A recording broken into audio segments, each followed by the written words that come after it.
Hello students, welcome back to our channel general studies with Anoop K Verma. हम लोग कर रहे हैं Uttar Pradesh public service commission के लिए प्रैक्टिस सेट, और इस सीरीज़ में अभी तक हमने कवर कर लिए हैं 13 सेट्स। ठीक है, 13 सेट्स हमने ऑलरेडी कवर कर लिए हैं। ये है हमारा 14 नंबर का सेट। और जैसा कि मैं आपको पिछले 2-3 वीडियो से बता रहा हूँ कि ये जो सीरीज़ है बेसिकली ये PCS का जो एग्ज़ाम है आपका 12 जून को जो एग्ज़ाम है उसके लिए तो इम्पोर्टेंट है ही, साथ में जो असिस्टेंट इंजीनियर का एग्ज़ाम है आपका 29 ऑफ मई को। ठीक है, तो उसके अंदर जो 25 क्वेश्चंस आते हैं उसके लिए भी ये सेट आपका काफ़ी इंपॉर्टेंट रहने वाला है। ठीक है, तो चलिए देखते हैं आज का जो हमारा सेट है, सेट नंबर 14, उसके अंदर कौन कौन से क्वेश्चंस हैं। तो देखिए, पहला क्वेश्चन है आपका, एक मैच ऑफ द फॉलोइंग दिया हुआ है। इसमें आपको इधर कुछ मेटल्स के नाम दिए गए हैं। These are the metals: arsenic, cadmium और पॉलीविनाइल क्लोराइड, जिसे हम शॉर्ट में कहते हैं PVC। ठीक है, तो और साथ में बेरियम। तो आपको बताना है कि इन मेटल्स की वजह से कौन कौन सी डिजीजेज जो है वो होती हैं। बेसिकली यहाँ पर आपको मैच ऑफ द फॉलोइंग करना है या मैच करना है, जो करेक्ट ऑप्शन रहेगा। ठीक है, तो हम बात करें अगर जो आर्सेनिक की, तो आर्सेनिक की एक्चुअली देखिए कोडिंग यहाँ पर मैंने नहीं बनाई है, चलिए कोडिंग हम लोग अलग से सेपरेट कर लेंगे उसको। ठीक है, तो क्वेश्चन है हमारा आर्सेनिक। आर्सेनिक से देखिए लंग कैंसर होता है एक तो। ठीक है, लंग कैंसर। लंग कैंसर के साथ में यहाँ पर स्किन कैंसर भी आपको देखने को मिलता है। स्किन कैंसर भी किसकी वजह से होता है? That is because of the arsenic. ठीक है, और नर्वस सिस्टम में प्रॉब्लम, नर्वस सिस्टम के अंदर जो प्रॉब्लम्स हैं वो भी आपको आर्सेनिक की वजह से देखने को मिलती है। तो फर्स्ट के साथ जाता है आपका ए के साथ फर्स्ट, कैडमियम। अब कैडमियम की वजह से जो किडनी है, किडनी और बोन्स के अंदर इफेक्ट आपको देखने को मिलता है, मतलब वीकनेस ऑफ बोन्स और किडनी। ठीक है, इसके अंदर आपको प्रॉब्लम्स देखने को मिलती हैं कैडमियम की वजह से। बी का आता है आपके साथ 3। देखिए, ए को हम लेते हैं 1, बी के साथ है आपका 3, सी एंड 4। ठीक है, सी के बाद करते हैं PVC, पॉलीविनाइल क्लोराइड, जो रेस्पिरेटरी प्रॉब्लम्स को क्रिएट करता है बेसिकली। ठीक है, और रेस्पिरेटरी प्रॉब्लम्स को पल्मोनरी डिजीज़ भी कहा जाता है। ठीक है, तो PVC के साथ आ जाता है ऑप्शन नंबर 4। ठीक है, पल्मोनरी डिजीज़ या फिर आप इसे रेस्पिरेटरी डिजीज़ भी कहते हैं। ठीक है, नेक्स्ट है आपका डी के साथ बेरियम। बेरियम के साथ क्या बचता है हमारा last? Brain swelling. Brain swelling आपको देखने को मिलती है बेरियम की वजह से। तो यहाँ पर जो कॉम्बिनेशन बनता है दैट इज़ 2। तो कॉम्बिनेशन रहेगा 1 3 4 2 is the correct combination for this particular question. ठीक है, ये तो हो गई इस क्वेश्चन की बात। अगर जो हम बात करें कुछ और चीज़ों की, जैसे लेड होता है, एक लेड है, लेड PB जिसे कहते हैं। ठीक है, लेड की वजह से भी काफ़ी हेवी डिजीज़ देखने को मिलती हैं जो ब्रेन और किडनी को इफेक्ट करती है। ठीक है, मरकरी, जो मरकरी होता है जो Hg। ठीक है, मरकरी, तो मरकरी भी आपके जो सेंट्रल नर्वस सिस्टम है और किडनी है उसको काफ़ी हद तक डैमेज करता है। ठीक है, तो क्वेश्चन का करेक्ट आंसर आपको मिल चुका है। क्या था आपका कॉम्बिनेशन? That is 1 3 1 3 4 2। ठीक है, this is the combination of this particular question. फिर देखिए नेक्स्ट क्वेश्चन है आपका नेशनल साइंस डे। कि देखिए एक्चुअली यहाँ पर क्या दिया हुआ है, इसमें भी मैच ऑफ द फॉलोइंग है। कौन सा डे किस डेट में पड़ता है ये आपको मैच करना है यहाँ। देखिए, नेशनल साइंस डे जो है वो आपका कब मनाया जाता है? ये मनाया जाता है 28 फरवरी को हर साल। ठीक है, 28 फरवरी को मनाया जाता है। और इस साल की जो थीम थी यहाँ पर वो थी integrated approach in science and technology for sustainable future. ठीक है, तो this was the theme 28 February. World sparrow day, world sparrow day आपको मनाया जाता है 20 मार्च को, 20 ऑफ मार्च। ठीक है, वर्ल्ड स्पैरो डे 20 मार्च को। इस बार की जो थीम थी यहाँ पर monitor of sparrow and other common birds. ठीक है, स्पैरो दैट मीन्स अगर जो आप लोग उत्तर प्रदेश से हैं तो आप लोग गौरैया वर्ड सुना होगा आपने, जो छोटी सी चिड़िया होती है अक्सर आपके गांव वगैरह में जब आप जाते हैं तो आपको घूमती हुई दिखती है, घरों में भी कई बार घोंसला बना लेती है। तो उसको, उसकी एक्चुअली क्या है ना, तादाद बहुत ज़्यादा धीरे धीरे कम होती जा रही है। ठीक है, तो उसके लिए ये डे मनाया जाता है, वर्ल्ड स्पैरो डे। नेक्स्ट है world health day. World health day, विश्व स्वास्थ्य दिवस आपका मनाया जाता है 7 अप्रैल को। ठीक है, और इस बार की थीम थी अवर प्लानट अवर हेल्थ। ठीक है, वर्ल्ड ओशन डे, हमारा जो लास्ट ऑप्शन बचता है वो जाता है आपका 8 जून को, वर्ल्ड ओशन डे। ठीक है, तो ये जून में मनाया जाता है तो 22 में तो मनाया नहीं गया, तो ये आपका मनाया गया था पिछले साल 21 के अंदर। तो उस टाइम पर जो थीम थी वो थीम थी आपकी the ocean life and livelihood. ठीक है, that was the theme of the ocean day 8 of June last year 2021। तो यहाँ पर देखिए मैच क्या बनता है, ए के साथ है आपका 4th, बी के साथ है आपका 3rd, सी के साथ है आपका सेकेंड एंड डी के साथ 1, तो 4 3 2 1 इज द करेक्ट कॉम्बिनेशन। ठीक है, 4 3 2 1 इज द करेक्ट कॉम्बिनेशन। जहाँ पर भी आपको ये कॉम्बिनेशन मिलेगा ऑप्शन में, तो वो आपका क्या रहेगा, करेक्ट आंसर रहेगा। ठीक है, नेक्स्ट क्वेश्चन है, ये एक डिसीजन आया था सुप्रीम कोर्ट का रिसेंटली। इसमें ये बताया गया कि भाई सुप्रीम कोर्ट ने एक हियरिंग करी, उसमें अपनी जजमेंट दी उन्होंने कि भाई जो हिंदू मेल है, मतलब एक फादर है, ठीक है, कोई फादर है, फादर का कोई सन नहीं है, फादर की क्या है, बेटी है, ओनली हैव अ डॉटर। ठीक है, उसके फादर की एक डॉटर है। कोई एक व्यक्ति है जो पिता है, उसकी भी एक इकलौती बेटी है, उसकी मदर मतलब जो उसकी वाइफ है, ठीक, जो मदर है इसकी लड़की की, ठीक है, वो भी अब इस दुनिया में नहीं रही, फादर भी अब इस दुनिया में नहीं रहा। ठीक है, तो अब यहाँ पर क्वेश्चन में ये पूछा गया है कि फादर या मदर इन लोगों की भी डेथ हो जाती है विदाउट राइटिंग देयर विल्स, मतलब वो अपनी वसीयत नहीं लिखते हैं कि वो अपनी प्रॉपर्टी किसको देना चाहते हैं। तो इस केस में सुप्रीम कोर्ट ने कहा कि अगर जो पेरेंट्स, मदर या फादर, उनकी डेथ हो जाती है, दोनों की, कोई भी नहीं है, तो वो जो प्रॉपर्टी है वो किसकी हो जाएगी, ऑटोमेटिकली हो जाएगी वो डॉटर की। ठीक है, तो ये वाला एक छोटी सी स्टेटमेंट है जो बेसिकली वर्डिक्ट दी गई है सुप्रीम कोर्ट के द्वारा। यहाँ पर क्वेश्चन का करेक्ट आंसर रहेगा option number D. Next question, who has been appointed as a new chief of ISRO. ISRO मतलब इंडियन स्पेस रिसर्च ऑर्गेनाइजेशन की हम बात कर रहे हैं, तो उसके नए चीफ बने हैं S Somnath, doctor S Somnath. ठीक है, इससे पहले थे क्या नाम था उनका, के सिवान। ठीक है, तो अभी जो है वो बने हैं एस सोमनाथ। ठीक, और इन्होंने अपना पदभार संभाला है, और इससे पहले बेसिकली उन्होंने कब ज्वाइन किया था, मतलब as the chief of ISRO ये ज्वाइन किया इन्होंने 14 जनवरी 2022 को। ठीक है, इससे पहले ये जो VSSC है, मतलब विक्रम साराभाई स्पेस सेंटर, वहाँ के डायरेक्टर भी रह चुके हैं। ठीक है, और इन्होंने काफ़ी इंपॉर्टेंट रोल प्ले किया था जो आपकी PSLV है, PSLV। ठीक है, PSLV क्या होता है आपका, पोलर सैटेलाइट लॉन्च व्हीकल, और एक और होता है साथ में जिसे कहते हैं GSLV मैक 3। ठीक है, तो मैक 3, तो ये था geosynchronous satellite launch vehicle mac 3। इसके अंदर इसको डेवलप करने के, इन दोनों चीज़ों को डेवलप करने में जो एस सोमनाथ हैं, इन्होंने काफ़ी ज़्यादा इंपॉर्टेंट रोल प्ले किया है। ठीक है, इससे पहले की अब वो बात करें के सिवान की, तो के सिवान 2018 से 2022 तक इसरो के चेयरपर्सन रहे हैं, और AS किरण कुमार ये भी आपके इसरो के चेयरपर्सन रहे हैं, ये हैं 2015 से 2018 तक।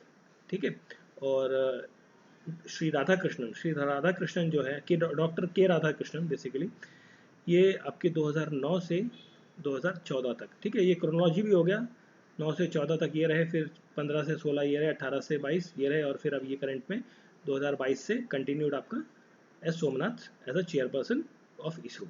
ठीक है, फिर देखिए नेक्स्ट क्वेश्चन है, China new border law. China ने एक न्यू बॉर्डर लॉ बनाया है, ये इफेक्टिव कब से होगा।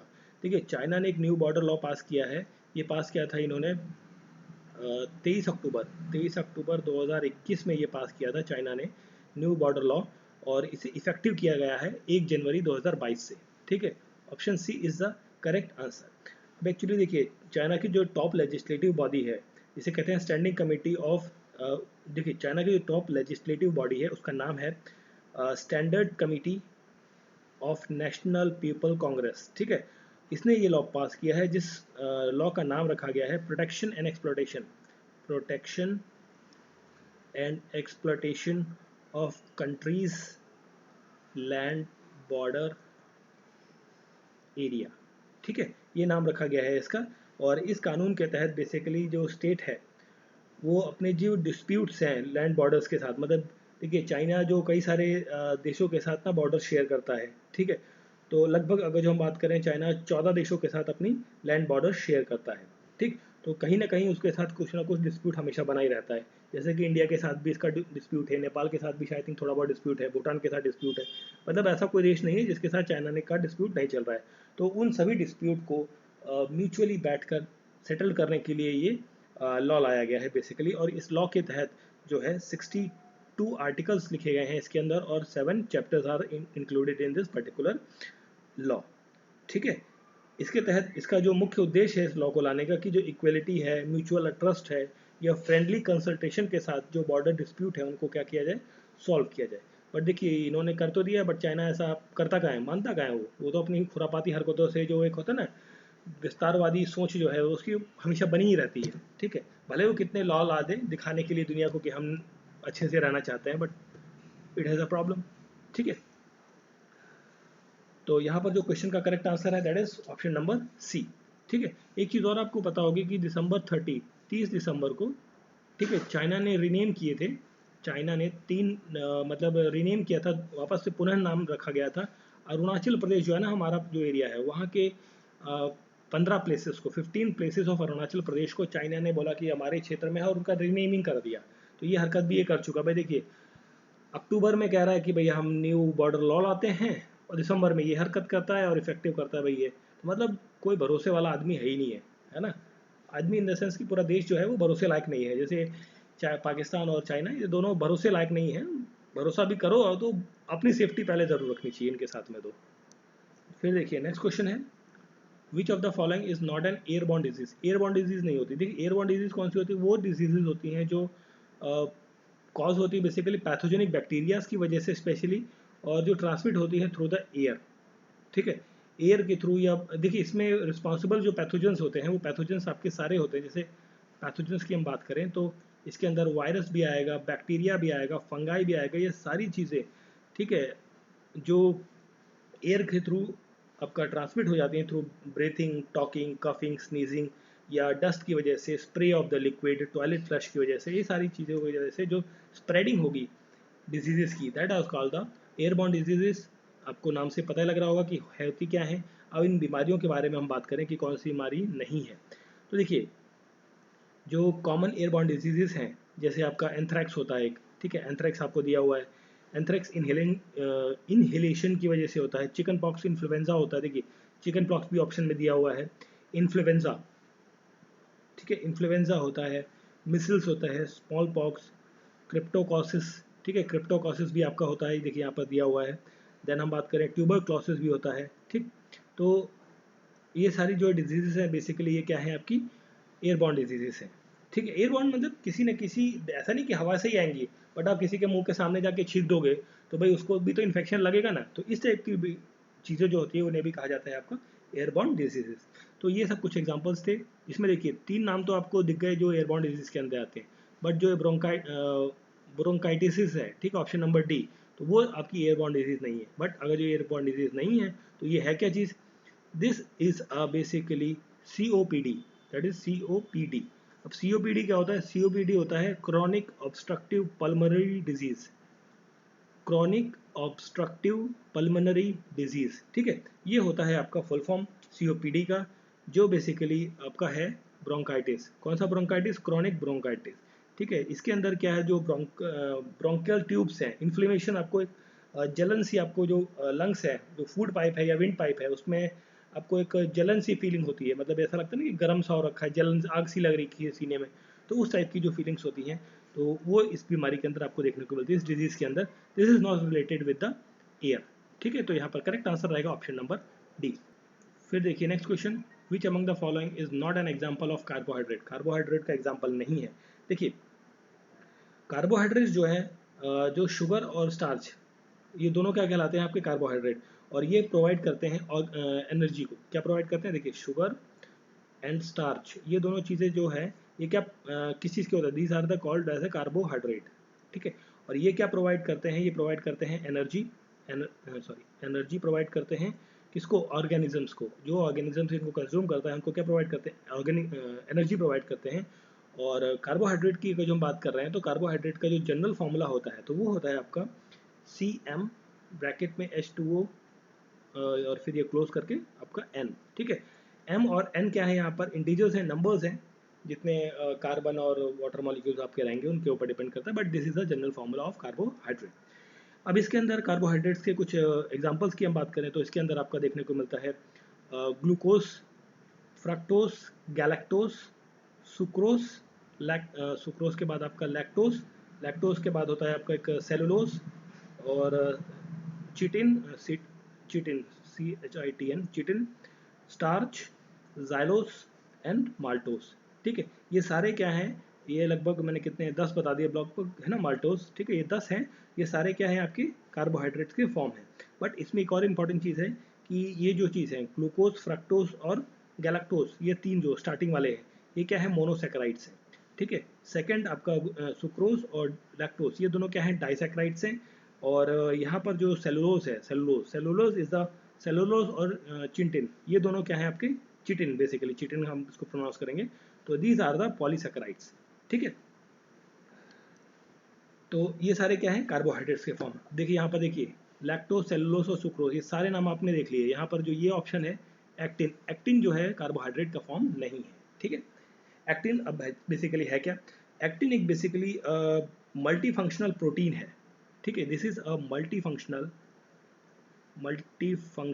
प्रोटीन, ठीक है। मल्टी फंक्शनल प्रोटीन है जो फॉर्म होता है माइक्रोफिलामेंट्स के थ्रू, ठीक है। तो यहाँ पर जो करेक्ट आंसर रहेगा ऑप्शन नंबर ए, एक्टिन। फिर देखिए नेक्स्ट क्वेश्चन है, which of the following pair is not correctly matched. Not correctly matched की बात कर रहे हैं हम यहाँ पर। देखिए ल्यूकमिया जो डिजीज होती है, ल्यूकमिया डिजीज किसकी वजह से होती है, देखिए ये होती है ब्लड सेल्स के, देखिए प्रॉब्लम्स, जब देखिए जो ब्लड सेल्स है ना उसके प्रोडक्शन में जब प्रॉब्लम्स हो जाए तो उसकी वजह से ब्लड सेल्स में इफेक्ट पड़ता है, उसकी वजह से क्या होता है, ल्यूकमिया होता है। तो ये वाला तो मैच आपका बिल्कुल सही है, ब्लड सेल्स की से संबंधित है ल्यूकमिया डिजीज आपकी, ठीक है। बेसिकली जो आरबीसी और डब्ल्यूबीसी के अंदर जो प्रोडक्शन है, उसका मल्टीप्लिकेशन है, उसको अफेक्ट देखने को मिलता है ल्यूकमिया के अंदर। ट्यूबरक्लोसिस, ट्यूबरक्लोसिस जो है माइकोबैक्टीरियम ट्यूबरक्लोसिस की वजह से होता है। और इससे बेसिकली मेनली जो इफेक्टेड एरिया होता है वो कौन सा होता है, affected area, not affected, affected area वो रहता है आपका लंग्स, ठीक है। और लंग्स के साथ में अदर बॉडी पार्ट्स भी इसके साथ में इफेक्टेड रहते हैं। तो ये आपका जो सेकंड ऑप्शन है ट्यूबरक्लोसिस विद लंग्स, ये भी आपका करेक्ट कॉम्बिनेशन मैच में है। देन नेक्स्ट है थर्ड, गोनोरिया। गोनोरिया जो है बेसिकली ये एक निजीरिया गोनोरिया की वजह से होता है बेसिकली ये जो डिजीज़ है। और इसके अंदर जो रिप्रोडक्टिव ऑर्गन्स हैं उस पर काफ़ी ज़्यादा प्रभाव देखने को मिलता है, ठीक है। तो यहाँ पर जो थर्ड ऑप्शन है ये भी करेक्टली मैच होता है। तो देखिए तीन तो मैच हो गए, तो करेक्टली आंसर हमारा ऑप्शन नंबर डी ही होगा, अनडाउटफुल। बट हम इसको भी देख लेते हैं है क्या चीज़। देखिए यहाँ पर है टेटनस और हर्ट। देखिए टेटनस जो है वो क्लोस्ट्रिडियम टेटनिया, ठीक है, जिसका कॉजिंग एजेंट है that is the that's a clostridium tetani, ठीक है, टेटेनी, ठीक है, क्लोस्ट्रीडियम टेटेनी की वजह से ये होता है। और इसके अंदर जो ब्लड टॉक्सिन जो प्रोड्यूस होता है वो अफेक्ट करता है जो आपका नर्व सिस्टम है, स्पाइनल नर्व कॉर्ड, वहाँ पर आपको इफेक्ट देखने को मिलता है, ना कि ये हार्ट पे इफेक्ट करता है। बेसिकली ये कहाँ पर टेटनस की वजह से कहाँ पर इफेक्ट देखने को मिलेगा, नर्व सिस्टम के अंदर, नर्व सिस्टम या स्पाइनल कॉर्ड में आपको इफेक्ट देखने को मिलता है, ठीक है। तो option D is the correct answer जो करेक्टली मैच्ड नहीं है। फिर देखिए next question, the composition of soap includes. देखिए सोप के अंदर क्या होता है, देखिए जो आपको सिंपली एक डेफिनेशन आपने 9th-10th क्लासेस में बहुत ज़्यादा, या आई थिंक 11th-12th में भी शायद कहीं पढ़ी होगी, जो आपका इन्वायरमेंट वाला चैप्टर रहा होगा। बहुत एक रटी हुई डेफिनेशन है, soap are the water soluble sodium and potassium salt of fatty acid. ये डेफिनेशन आपने हमेशा पढ़ी होगी और सुनी होगी हर जगह। तो वही चीज़ है, डेफिनेशन नहीं बताया कि सोप जो है बेसिकली वो किस चीज़ को इंक्लूड करता है, that is the sodium and the potassium salts of fatty acid. देखिए सोडियम एंड पोटेशियम दोनों अलग अलग लिख दिया है स्टेटमेंट में, but sodium salts of fatty acid होते हैं, बिल्कुल होते हैं। Potassium salts of fatty acids होते हैं, बिल्कुल होते हैं। तो दोनों स्टेटमेंट्स क्या हैं आपकी, सही हैं। तो क्वेश्चन का correct answer option number C, both 1 and 2 is the correct combination, ठीक है। फिर देखिए नेक्स्ट क्वेश्चन है, what is the average of pH of human blood. Human blood का जो पीएच होता है वो कितना होता है। देखिए ह्यूमन ब्लड का जो पीएच है that will be the range होती है इसकी एक 7.35 टू 7.45, ठीक है। ये रेंज होती है बेसिकली टूवर्ड्स द, अगर जो हम देखिए ये रेंज होती है ना, देखिए ये होता है 0, दैट इज 7, दैट इज 14। तो जो ब्लड का पीएच होता है वो स्लाइटली बेसिक इन कैरेक्टर होता है, ठीक है, बेसिक होता है, थोड़ा सा बेसिक इन कैरेक्टर आपको देखने को मिलता है। और ये बेसिकली रेंज होती है ह्यूमन ब्लड की। बट यहाँ पर पूछा गया है कि एवरेज, तो भैया इन दोनों का एवरेज निकाल दोगे तो क्या आएगा, 7.40 आएगा। तो यहाँ पर करेक्ट आंसर हो जाएगा option number C, 7.4। Option number C is the correct answer. Next question, recently United Nation Security Council, जिसे हम कहते हैं शॉर्ट में यूएनएससी, ठीक है, यूएनएससी के बारे में अभी हम बात करेंगे। इसमें थोड़ा सा और देखेंगे क्या है, क्वेश्चन को पहले देख लेते हैं। रिसेंटली यूएनएससी ने 5 नए नॉन परमानेंट मेंबर्स को असाइन किया है और वो उनमें से कौन सा वो मेंबर है जो इन लिस्ट में नहीं है बेसिकली, मतलब इसमें से पूछा गया कि जो ऑप्शन दिए गए हैं इनमें से वो कौन सा देश है जो नॉन परमानेंट मेंबर नहीं है। ठीक है, अब देखिए यूनाइटेड नेशन सिक्योरिटी काउंसिल ने एक 5 नए नॉन परमानेंट मेंबर को साइन किया है, जिसमें से एक आपका है अल्बेनिया। अल्बेनिया के साथ है यहाँ पर ब्राज़ील, ठीक है, ब्राज़ील आपका नाम नहीं दिया हुआ है, ब्राज़ील है, अल्बेनिया है, और है साथ में गोबन। देखिए गोबन भी है यहाँ पर, और गोबन के बाद घाना है, घाना, ठीक है, घाना भी एक कंट्री है। तो ये 2 कंट्रीज, और साथ में क्या है यहाँ पर UAE, UAE UAE United Arab Emirates जो है, ये भी आपका यूनाइटेड नेशन सिक्योरिटी काउंसिल में as a non permanent basically temporary member for the 2 years के लिए इसको सेलेक्ट किया गया है। ठीक है, तो ये 5 कंट्रीज हैं। तो यहाँ पर जो करेक्ट आंसर रहेगा option number D, Mali is not the member of, recently जो मेंबर्स चुने गए हैं उनमें से माली जो है वो ऑप्शन नहीं है। ठीक है, अब देखिए यहाँ पर जो अल्बेनिया है, अल्बेनिया जो है वो पहली बार, फर्स्ट टाइम अल्बेनिया पहली बार यूएनएससी का मेंबर बना है। ठीक है, नॉन परमानेंट ही बना है, बट देखिए नॉन परमानेंट ही बनेगा ना भाई, परमानेंट वाले तो अपनी जगह नहीं छोड़ने वाले ना, तो नॉन परमानेंट ही बनेगा। तो ये पहली बार अपना देश ये बना है। ब्राज़ील ने चौथी बार, नॉट सॉरी 11वीं बार यूएनएससी का मेंबर बना है। ठीक है, और गोबन जो है, ये गोबन गोबन एंड घाना, ये दोनों जो कंट्रीज हैं ये 3 बार 3 टाइम्स ये मेंबर बन चुकी हैं, और यूएई जो है ये इस टाइम सेकेंड टाइम मेंबर बना है। ठीक है, अगर जो हम बात करें इंडिया की, तो इंडिया भी आपका यूएनएससी का मेंबर है, यूनाइटेड नेशन सिक्योरिटी काउंसिल का मेंबर है, और इंडिया जो है 8 बार जो है इंडिया यूएनएससी का मेंबर रह चुका है। ठीक है, और अभी रिसेंटली 2021-22 में वापस से चुना गया था अगले 2 साल तक के लिए, मतलब 2023 तक ये रहेगा। ठीक है, अब बात करें अगर जो हम यूएनएससी की यूनाइटेड नेशन सिक्योरिटी काउंसिल, इसके अंदर कितने मेंबर्स होते हैं? 15 मेंबर कंट्रीज होती हैं इसके अंदर। ठीक है, और उन 15 में से, ठीक है, 15 में से जो 5 मेंबर कंट्रीज हैं, इसको थोड़ा साफ कर देते हैं। देखिए यूएनएससी की हम बात कर रहे हैं, फटाफट देख लेते हैं। यूएनएससी के अंदर कितने मेंबर्स हैं? 15 मेंबर्स, और उन 15 में से 5 मेंबर्स होते हैं परमानेंट। ठीक है, काउंसिल, हाँ 15 होते हैं आपके, सॉरी 5 होते हैं परमानेंट मेंबर्स। ठीक, और परमानेंट मेंबर्स जो हैं आपके, जैसे आपके कौन कौन से हैं, जैसे आपका है यूएसए अमेरिका या रशिया, ठीक है, और फ्रांस है, चाइना है, और कौन है? United kingdom. ठीक है, तो ये 5 कंट्रीज हैं जो परमानेंट मेंबर्स हैं, और बाकी जो रेस्ट ऑफ द 10 कंट्रीज बची उनको 2-2 साल के लिए चुना जाता है पूरे दुनिया भर से, अलग अलग जगहों से। ठीक है, डिफरेंट डिफरेंट लोग यहाँ पर रोटेशन में आते रहते हैं। ठीक है, but these 5 countries are permanent members of this council. ठीक है, फिर देखिए नेक्स्ट क्वेश्चन, एक इंपॉर्टेंट नाम, पंडित बिरजू, थोड़ा गैप कम हो गया, कोई बात नहीं, Pandit Birju Maharaj who passed away recently, ये जनवरी के आसपास इनकी डेथ हुई थी।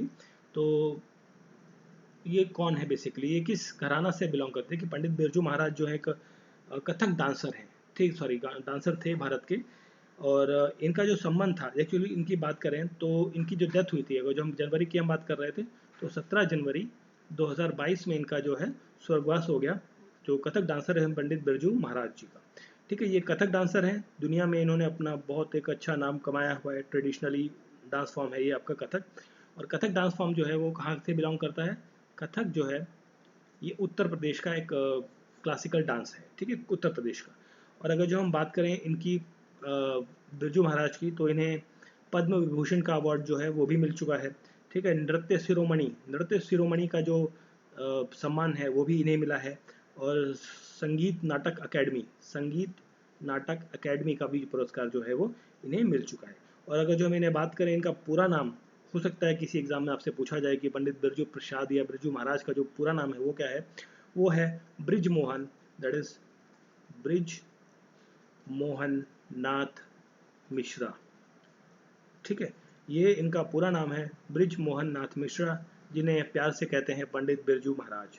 ठीक है, और ये जो एक घराना है कालका, देखिए घराने का नाम पूछा है तो घराने पे आते हैं वापस। तो घराने का नाम है उनका कालका, कालका बिंदादिन, कालका बिंदादिन घराना। और ये घराना कहाँ पर है? ये घराना है आपका लखनऊ का। ठीक है, क्योंकि लखनऊ से संबंधित है, तो ये घराना भी आपका कहाँ पर है? लखनऊ का है।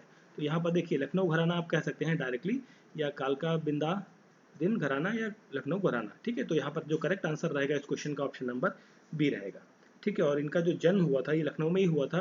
कब हुआ था? 4 फरवरी 1938 को इनका लखनऊ के अंदर जन्म हुआ था, पंडित बिरजू महाराज का, ठीक है। तो ये थे कुछ इंपॉर्टेंट क्वेश्चंस हमारे सेट नंबर 14 के। आई होप सो क्वेश्चंस आपको अच्छे लगे होंगे, समझ में आए होंगे। If in case you have any doubt please write in the comment box, ठीक है। और वीडियो को पूरा देखें, जब आप देख रहे हैं तो शुरू से अंत तक पूरा वीडियो देखें ताकि आपको चीज़ें समझ में आए, क्वेश्चंस अच्छे लगें। क्योंकि बहुत सारे बच्चे होते हैं ना, थोड़ा सा एक दो क्वेश्चन देखे फिर छोड़ दिए, आगे चले गए। देखना है तो वीडियो पूरा देखिए, तभी आपको बेनिफिट मिलेगा, है ना।